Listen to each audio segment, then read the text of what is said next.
Many salespeople are taught to follow a sales process. This is appealing because it tells you what to do next. The problem is, you're working with customers who are following their own process when they make a purchase decision.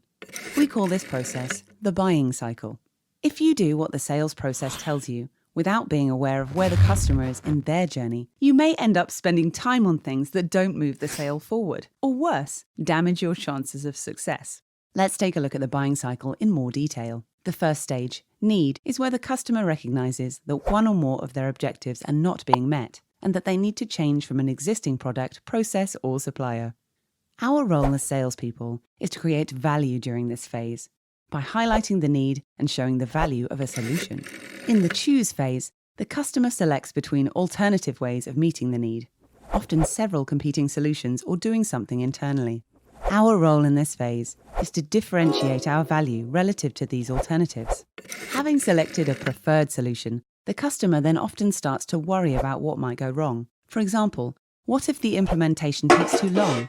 What if our staff don't adopt the new approaches? In this stage, we need to protect value by uncovering and alleviating these perceived risks. In the commit phase, the customer negotiates price and terms and commits to the purchase. Our role here is to capture a fair share of the value we are creating. Adopt is where the customer implements the solution and aims to drive adoption. Our role here is to help to deliver the value that we have promised. And finally, during the renew expand phase, the customer may choose to renew the solution, or maybe even expand their work with you across their organization. Our goal during this stage is to defend our value to secure a renewal and to expand the value that we offer.